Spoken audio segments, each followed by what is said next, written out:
Now, I would like to request Dr. Lasan Azadi, the director of Bahai Academy, Panchkula, to kindly felicitate Dr. Prafulla Pawar, who is the chief guest of today's principal's meet. Currently working as the registrar of Savitribai Phule University, he is also Dean Faculty of Commerce and Management. He has pioneered Innovation and Incubation Center at SPPU and also a director of SPPU Alumni Association. Let us give a round of applause and welcome our guest of today's session.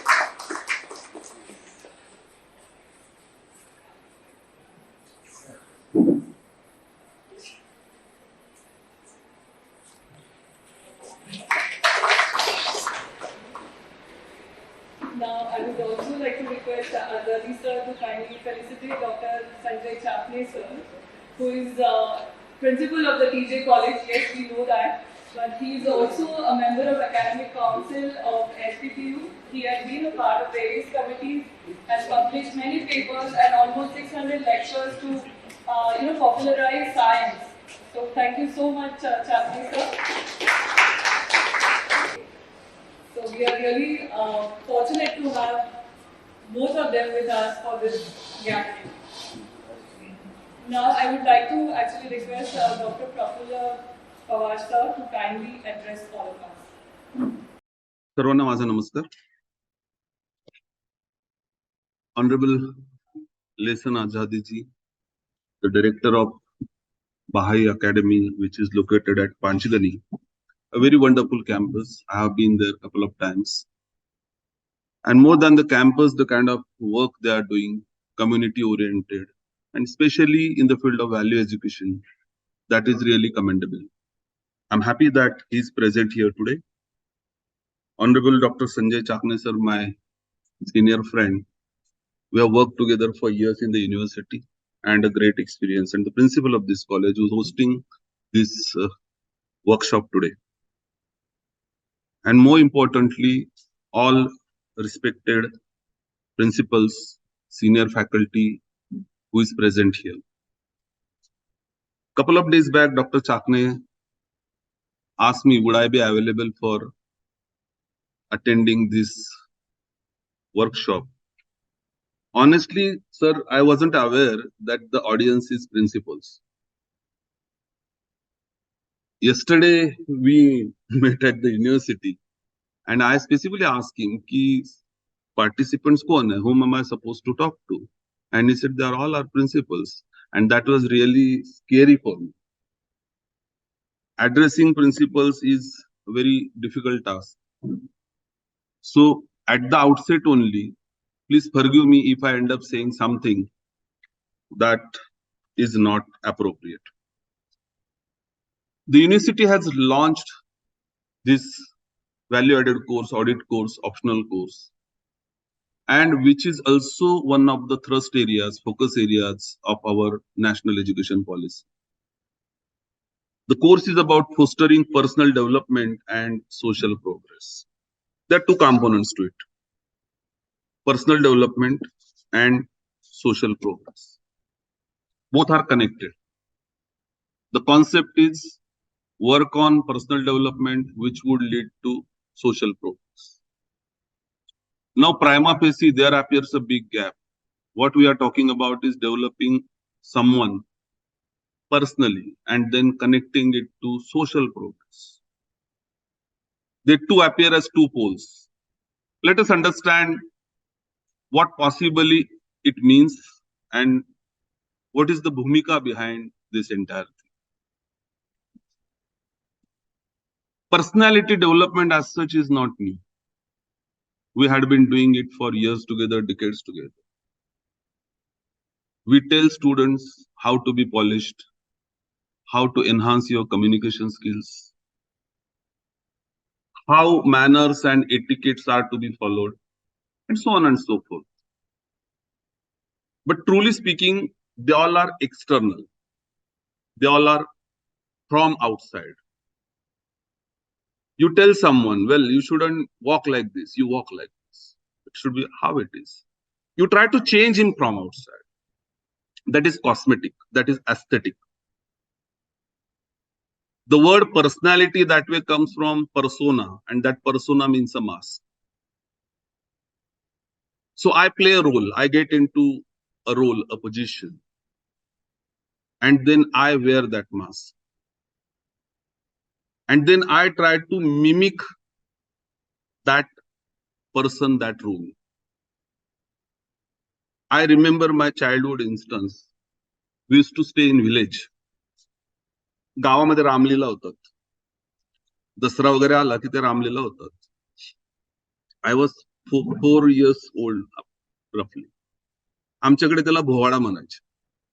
Nashik जिल्ह्यामध्ये खेड्यात. गावातलीच 4 तरुण मंडळी एकत्र यायची आणि तिला ते play सारखं व्हायचं आणि ते रस्त्याने ते ऍक्शन करत फिरायचे. ते फिरायचे म्हणून तो भोवाडा. अदरवाईज त्याला सॉफिस्टिकेटेड वर्ड्स मध्ये पुण्याकडे रामलीला वगैरे असं म्हणतात. दसऱ्याच्या आसपास ते व्हायचं. मग एकाला रामाची भूमिका, आता रामाचं स्वरूप जे आहे ते माऊली स्वरूप आहे, त्यामुळे गोंडस दिसणारा एक तरुण प्रभू श्रीराम, मग त्याचं ते सगळं मेकअप आणि त्याच्यासोबत लक्ष्मण आणि आता हनुमान पाहिजे, तर हनुमान म्हणजे धिप्पाड वगैरे, तर गावातला एक पैलवान, मग त्याला हनुमानाचा मुखवटा, रामाला रामाचा मुखवटा, सीतेला सीतेचा मुख आणि त्याचा. Now the whole village knew की राम आणि हनुमान यांचं भांडण झालेलं आहे. अख्ख्या गावाला माहित होतं, जुनं भांडण होतं, पण आता दुसरा काही रोल मिळेल ना म्हणून तो हनुमान आणि हा राम. चालत असताना हा पुढे मागे धक्का लागला तर राम चिडला, रामाने हनुमानाला आरडाओरडा करून शिव्या हासडली. हनुमान चिडला आणि त्याने रामाला उचलून खाली पटकलं. Now imagine a situation. Hanuman जो राम भक्त आहे तो त्या प्रभू रामावर अटॅक करतोय. थोडस एक मर्यादा तुटली, एक ट्रान्झिशन झालं, थ्रेशोल्ड लिमिट क्रॉस झालं, मुखोटा गळून पडलं. Whenever we wear masks, we try to mimic someone, when we try to pretend, when we try to get into a role and play that role, that cannot last longer. A small hurdle and it breaks. It falls apart. The question is, when we try to develop one's personality, can that be long lasting? Would it last long? Would it become a part of one's being? Would it imbibe deeper into it? Would it assimilate into his being? Would it become a part of his gene? And then that organic part, being a part of the person himself, the person becomes a broadcasting station, and then whatever he does, whatever he says, whatever he thinks, would have its roots in all those sanskars.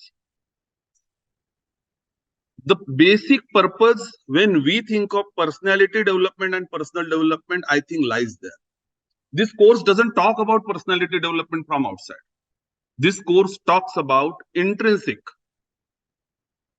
organic changes in one's being, which are deeply rooted in Indian ethos, which are deeply rooted in global human values.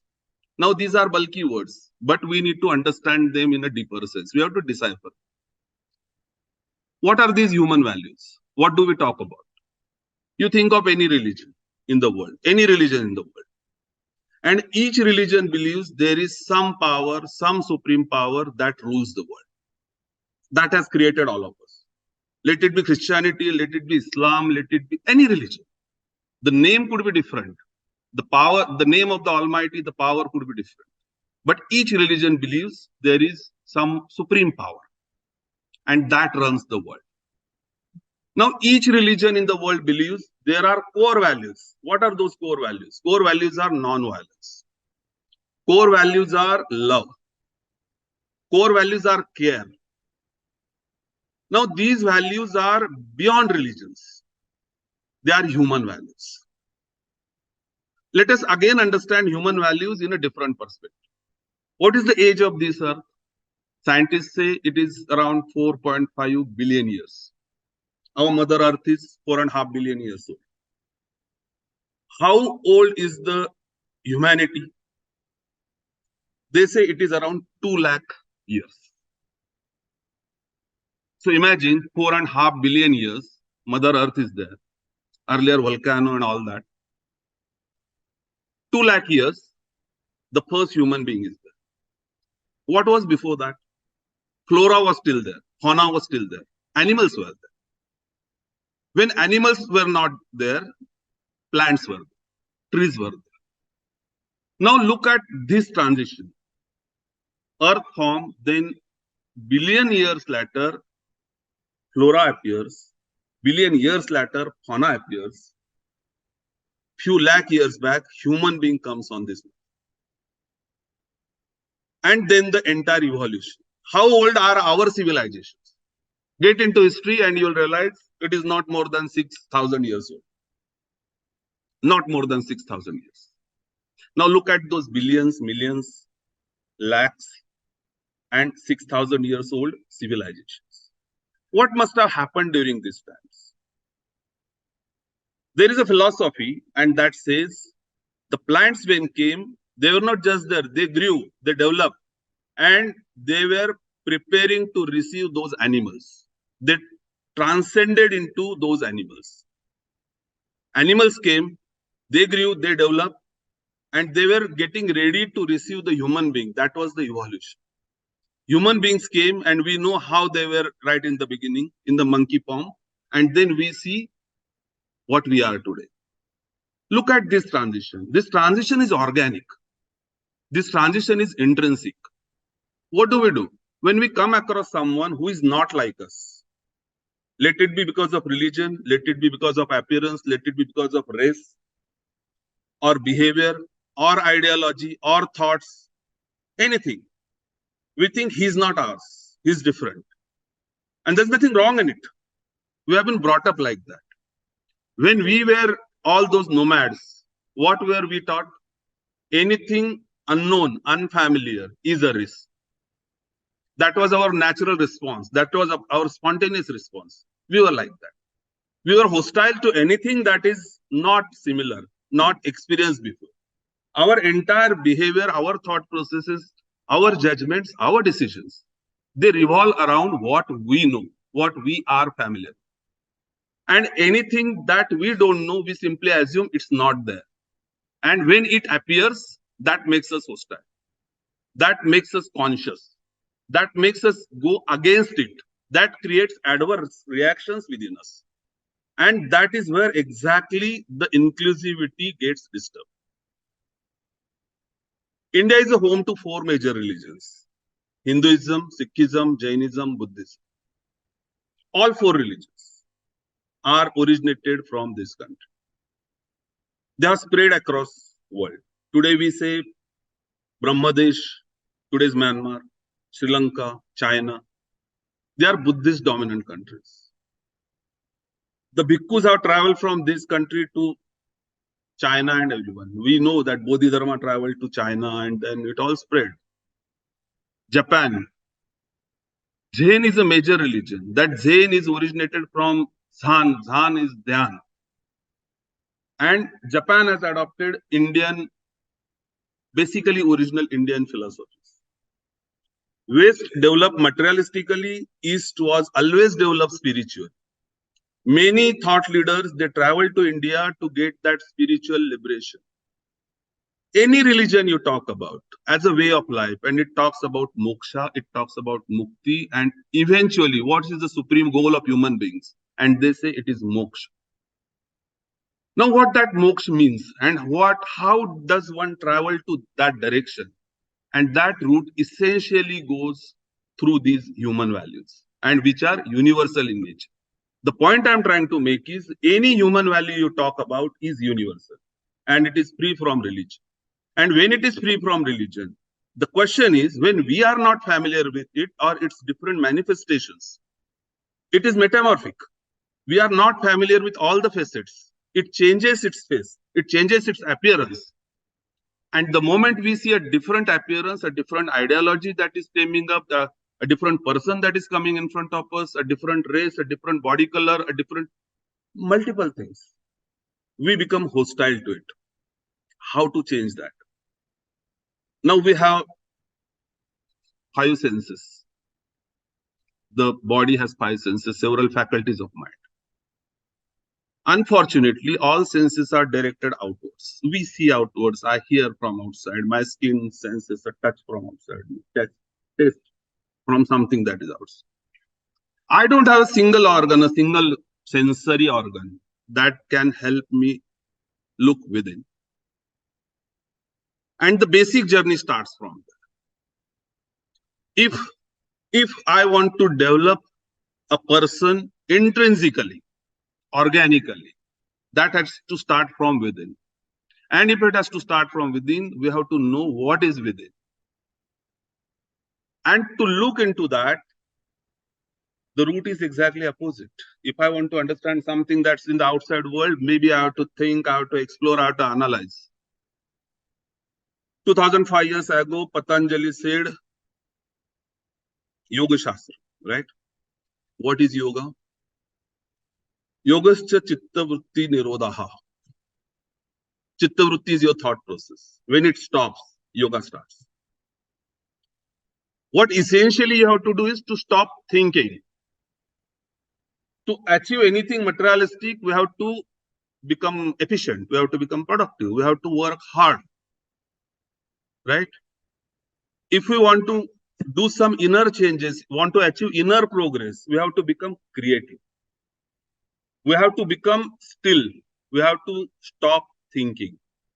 And that's a way to connect to the Almighty. And anything creative essentially comes directly from the Almighty.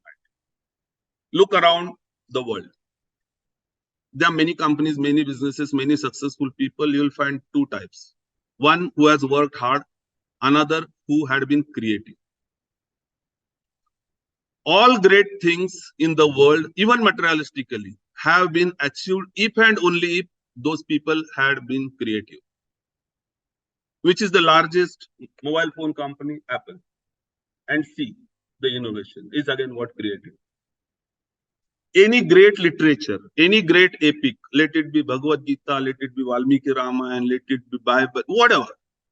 Any great epic, any great religious text is an outcome of creativity. And see, look at our old Indian ancient history. They say, whomsoever has written, he says, I have not written this. It was there. I have only put it in the words. Vedas, they say, have been written by the God. We have not written it. Even Valmiki Ramayana, Valmiki says, I haven't written it. I have only put it in the form of text. I have given it a form. No one says I have written it. 5,000 songs were written by Gurudev Rabindranath Tagore. During his last days, he said, I have not written anything. It's just a beginning. It was all his work. He made me do it. I was only writing it down. Whomsoever has done a great job on this Mother Earth, he says, it's not my work. It so just happened. What is happening? When one disconnects from the outside, connects to the inner sense, inner being, he connects to the Almighty. And that is why when the thought process stops, that's such a bliss, that's such a joy. Because one starts understanding himself. Let me connect you to real life examples. You must have heard about adventure sports. People jump from 10,000 feet. What is adventurous in it? I mean, what joy must be there jumping from 10,000? The moment one jumps, the thought process stops. Look at the motocross, the car racing. When you drive at a speed of 240, you simply cannot think. You just act. Now think of action without thought. Isn't it intuitive? Doesn't it come from your core being? Otherwise, what do? I think this road, that road, thinking and then action. The moment thought stops and I have to act, it essentially comes from the core of you. And what is the core of you? It is the Almighty. you connect. The challenge before us as teachers is how do we do these experimentations in our class? How do we make our students think about it? How can we bring in intrinsic internal changes which are organic in nature, not just borrowed, organically developed things? And how can we give them that journey of experience of that transition? Here, the experience is important. That one should get that experience of transition. That yes, I experience. And all such experiences, unfortunately, Ajadi sir, you may agree, one cannot describe. In Mahabharata, when Arjuna saw that Divya Roop, he says, I cannot describe it. Tejasvinam, I cannot describe it. It's that Tejasvi, it's that bright. It cannot be described. Whomsoever has ever attained that Buddhahood, he says, I cannot describe it. That ultimate truth cannot be said in words. And if one tries to say it in words, he will end up saying something else and not the truth. The moment you try to say it, it becomes false. It's not that. Now, how can we make those students go through that experience? It's not about truth. It's truth itself. How can we help them understand that process and take them through that experience? That the whole course and the thought process is all about. I'm so happy that such a course is initiated by this esteemed university as a pioneer. We had been pioneer in several experiments. We are doing it in that spirit. I'm so happy that Bahai Academy like institution has collaborated with it. They have launched this and creating a foundation for it. I am also aware that running such a course, yes, we do run several courses. We run course on what that launch of it. We have several add-on courses, environmental and this and that, and we know how we run. There are several courses, and we run them. Absolutely no problem. All done there. This course is different. It requires a very, very different approach and a different thought process to implement it. If we really want to make this successful, the very first thing is to do is, to unlearn things. It's not about learning. It's about unlearning what we have already learned. The way we teach courses, we have to unlearn it. And unless we unlearn, unless we make ourselves empty, we do not create a potential to learn. And that potential has to be created first. Maybe we have to tell the students, unlearn. It's not about doing something. It's about not doing something. When one wants to be creative, he has to stop doing. He has to get out of the role of that doer. He has to become witness. He has to stop thinking and be creative. Creativity doesn't always require doing something. The world hasn't even ever seen as creative person as Buddha who is doing nothing.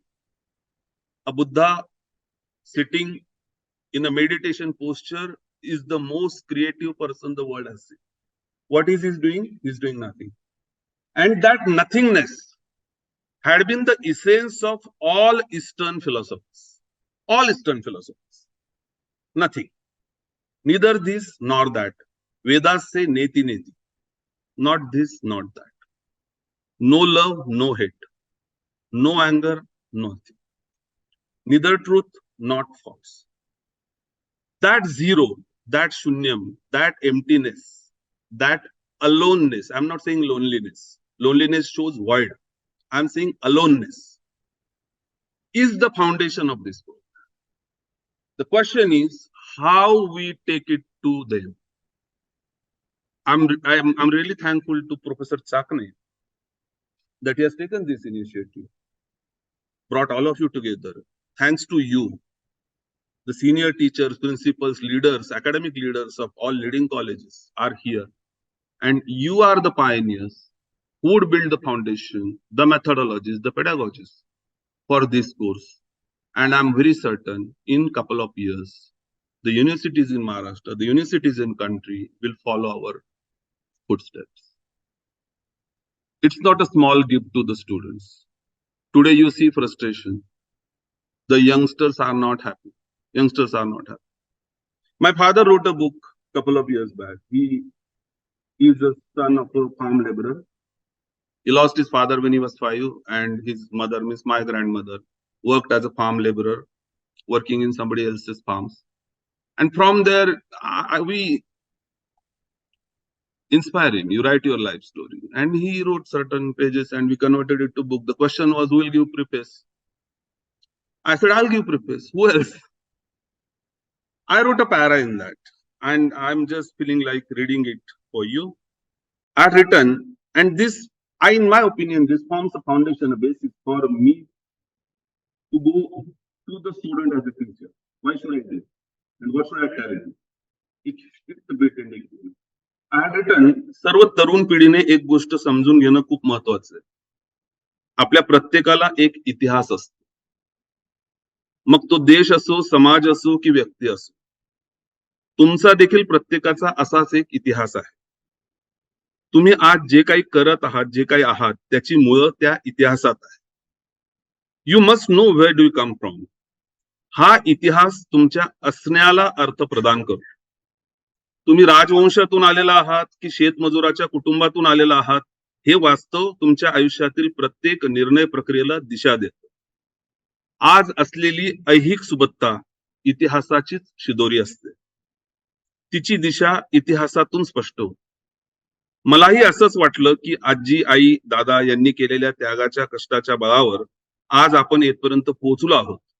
त्या इतिहासाला जाणून न घेणं म्हणजे दिशाहीन प्रगतीची वाट धरण्यासारखं आहे. आजही महाराष्ट्रातल्या छोट्या गावात खेड्यात गेलात तर आत्मविश्वास हरवलेल्या, नशिबाला कवटाळलेल्या तरुणांचे हजारोच्या संख्येने दर्शन होते. या तरुणाईला स्वतःच्या आत्मबलाचा कधीतरी साक्षात्कार होईल. आत्मबलाचा कधीतरी साक्षात्कार होईल. ते जिद्दीने प्रतिकूल परिस्थितीचा सामना करण्यास सरसावतील. त्यांच्या कुटुंबाला गरिबीच्या दाहक परिस्थितीतून कायमचे बाहेर काढतील आणि राष्ट्र निर्माणाचे शिलेदार बनतील. या विश्वासाने या पुस्तकाचं आम्ही प्रकाशन करू. I'll extract from handwritten few pages, but a para. Point is, why should we teach this in school? Look at the young generation. The bliss is missing, the joy is missing. You give them anything. Look at our own kids. I look at my daughters. You give them anything. You bring them a new dress and you will not see the delight. When we were young, कोणी फुटाणे दिले तर नाचायचो आम्ही. दिवाळीला शेवचिवडा मिळणार म्हणून उत्साह असायचा. फटाके तर मिळायचेच नाही, पण टिकल्या मिळाल्या तर काहीतरी स्वर्ग मिळाल्याचा आनंद असायचा. आज या मुलांना you give them anything, they are not, they are ample, they are enough, they are more than enough. Now that excess has caused this problem. What has gone wrong? If somebody is rich enough and already roaming in Mercedes and BMW, you can't make him happy. Then these guys search for joy in several other things. They resort to liquor. To a certain extent, yes, that brings them joy. It stops it. And then I have seen such youngsters getting into drugs. That's the last stop. That's the end. Can we do something? As an educationist in our system, can we do something about it? And this is a humble effort of the university. We are actually transforming the society. We are literally touching their lives, mind and soul. The course has that power. It has that capacity. We also have that potential. Issue is, would we unlearn and empty ourselves a bit? Because the moment I say I know, I stop learning. Somebody is trying to tell me something, I said I know. I'm full already. I know. Learning stop. I'm hostile to what's coming in. I have to empty myself. I have to unlearn things. I have to keep the baggage, the burden, the zoom I wear. I have to keep it aside. And I have to make sure that there is some space. Yes, I can learn. And it all begins with the teacher. It all begins with our will. I'm sure, I'm confident, rather I appeal that we all will create that will and will try to transform this young generation, which is expected to be deeply rooted in our own philosophies, our own ideologies, which are religion neutral. We say universal. All our prayers say that. Sarve Santu. We talk of the world.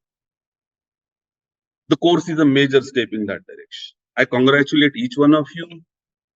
You are being a part of this movement, and I'm thankful to you, Chakne sir. You gave me this opportunity to interact with this August gathering. Thank you. Thank you so much.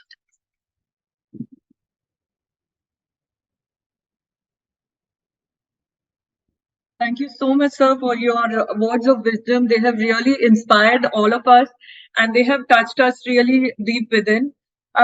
Sir actually तुम्ही खूप छान उदाहरणं देत तुम्ही तुमचे जे मुद्दे आहेत ते मांडलेले आहेत आणि खरंच आत्ताच्या तरुण पिढीला किती गरज आहे एका दिशा देण्याची आणि आपण सगळे मिळून हा प्रयत्न करणार आहोत आणि त्यासाठी पुणे युनिव्हर्सिटीने हे पाऊल घेतलेलं आहे. आपण सगळे आज तिथे आहात आणि बहाई अकॅडमी गेली 40 वर्ष या क्षेत्रामध्ये काम करत आहे. त्यामुळे आमचा पण जो अनुभव आहे त्याचाही आपल्याला नक्कीच फायदा होणार आहे. You also spoke about creativity and experiential learning. So that is also a very, very important component of all our programs that we run at Bahai Academy.